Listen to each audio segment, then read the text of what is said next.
Good morning, students. Today I am going to discuss the topic of database management system definition. But before discussing the definition of database management system, we need to know some terminologies, because without understanding these terminologies, you will not be able to understand what actually the database management system is. So coming to our first definition, that is data. What is data? Data is basically a collection of raw facts. Now, what do you mean by raw facts? You can say, what is the data set in which our data is present? The data consists of your alphabets, your numbers, your special characters like your special symbols. Basically, it has no meaning of itself. It is totally unorganized. To give it a meaning, we need to organize it, and that is basically what we call as information. Information is your organized data. It has your meaningful content, and whenever we basically what happens, we are having data. When we process it, we get what we call as information. So basically, we are having data which is totally unorganized. It has no meaning of itself. It is composed of what we call as your alphabets, numbers, and your characters, right? Now coming back to data which is totally unorganized, when we process it, what we get as information. Information is your organized data. Now what do you mean by processing? I will give you a simple example. You are having raw vegetables with you, okay? And after that, whenever you will cook it, then you can have your cooked vegetable. But before cooking it, the raw vegetables can't be some of the raw vegetables can't be eaten, because the processing is required to process those raw vegetables so that we can eat it. So that is the same thing is with this. That is the data. Simply, the data is in unorganized form, is of no need. Whenever you will process that data, then only you can get the information. For example, 2 plus 4, you are having two operands, 2 and 4, and you are having one operator, that is add operator. When you will apply this operator to this, then only you will get the result as 6. That means you have processed 2 plus 4 by introducing the operator plus between 2 and 4, then only you will get the result as 6. This is your information. Okay, so this is your data and this is your information, and after processing you get the organized data. Now I will give you one more example. For example, there are students data. A student is having marks, 45 marks in English, 46 marks in maths, and 45 marks in Hindi.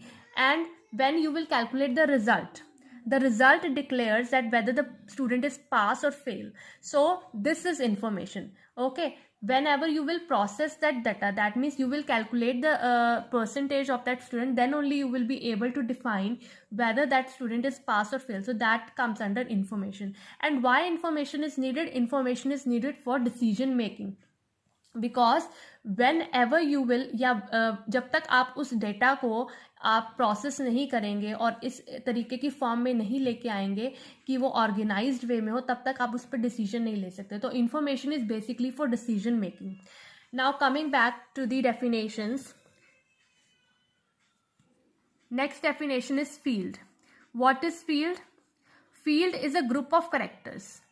These are characters. Data is having characters. When you combine that characters, for example, you are combining N character, A character, M character, and E character.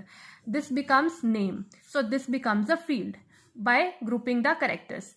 Then comes your record. The set of fields is called record. Now I will explain these with the help of this table. Look at this table. Suppose this is a student table. This student table is having roll number as a field. So this is basically your field.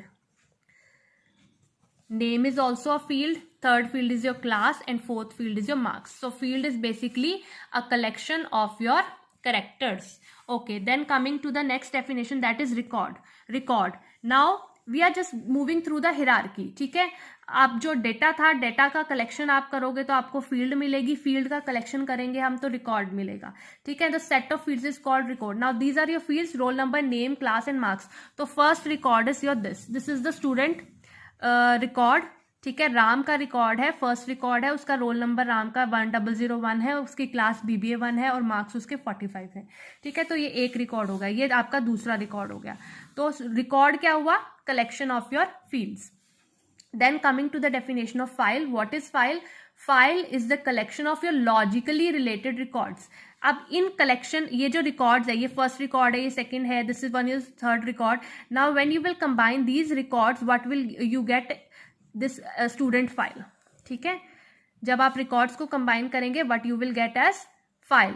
File, what is file? File is the collection of logically related records. Now I am using the term logically related. What do you mean? कि आपका जो data होगा वो आपस में related होना चाहिए, unrelated नहीं होना चाहिए, ठीक है जी। अब स्टूडेंट है, ऐसा तो नहीं है स्टूडेंट के टेबल में आप किसी हॉस्पिटल का डाटा डाल देंगे या किसी आप कंपनी का डाटा डाल देंगे, कंपनी के एम्प्लॉय का डाटा डाल देंगे। हर एक फाइल जो है उसमें लॉजिकली रिलेटेड रिकॉर्ड्स ही होंगे, यानी कि स्टूडेंट के रिकॉर्ड्स ही होंगे, आप किसी एम्प्लॉय का रिकॉर्ड नहीं डाल सकते इसमें। तो this is the meaning of the term logically related. Now coming to the definition of database,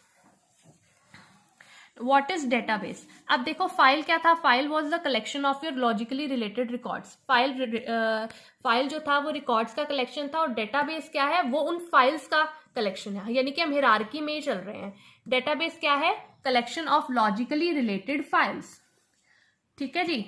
अब फाइल्स को, यानी कि डेटाबेस में आपके पास एक फाइल नहीं होती, there are many number of files, okay. So उन फाइल्स का कलेक्शन, वो फाइल्स भी आपस में रिलेटेड ही होनी चाहिए। We can not have one employ, एक डेटाबेस है, ऐसा नहीं कर सकते हम कि एक आपके पास एम्प्लॉय की फाइल है, एक आपके पास स्टूडेंट की फाइल है, ऐसा नहीं कर सकते।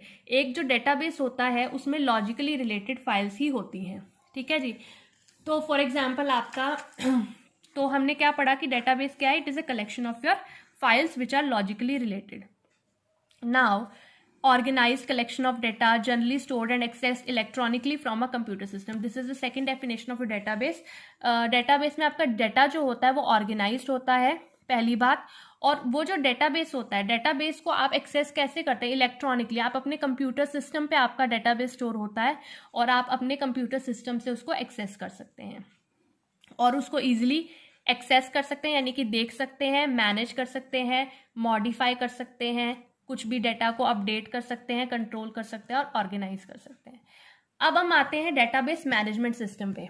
मैंने आपको बोला कि डेटाबेस को हम क्या क्या कर सकते हैं? हम ऑर्गेनाइज कर सकते हैं, मैनेज कर सकते हैं, अपडेट कर सकते हैं। लेकिन हम ये करेंगे किसकी हेल्प से? ये हम करेंगे सॉफ्टवेयर की हेल्प से, और उस सॉफ्टवेयर को बोलते हैं हम डेटाबेस मैनेजमेंट सिस्टम। डेटाबेस क्या है? So what a database management system is?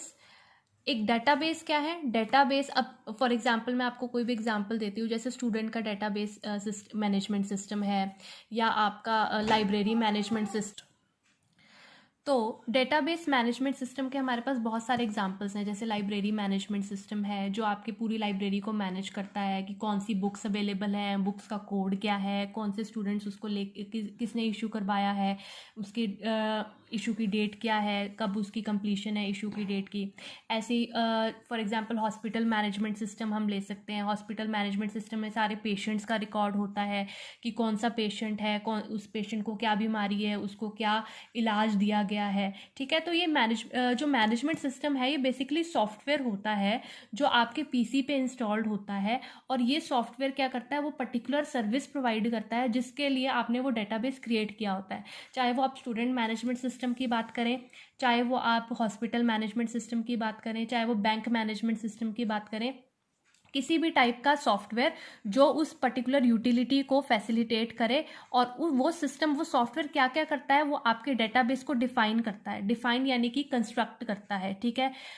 यानी कि अब देखिए डेटाबेस है, डेटाबेस को तो आप बनाएंगे भी तो सही, ठीक है। सबसे पहले तो बनेगा है ना, कोई चीज़ बनेगी तो कंस्ट्रक्शन हो गया, उसकी मैनिपुलेशन यानी कि कुछ भी चेंज हो गया, आप उसमें डाटा डाल रहे हैं, इंसर्ट कर रहे हैं, अपडेट कर रहे हैं, डिलीट कर रहे हैं, और अपनी फाइल्स को अपने यूजर्स के साथ शेयर कर रहे हैं, ठीक है। यानी कि ये सारे के सारे जो काम है वो किसके, आपके डेटाबेस मैनेजमेंट सिस्टम के, चाहे वो उसको डेटाबेस की कंस्ट्रक्शन का हो, उसके अंदर चेंजेस का हो, उसको शेयर करने का हो या कुछ भी। सो database management system is a software which facilitates us all the processes of your database. And what was database? Database was your collection of logically related files. Thank you so much.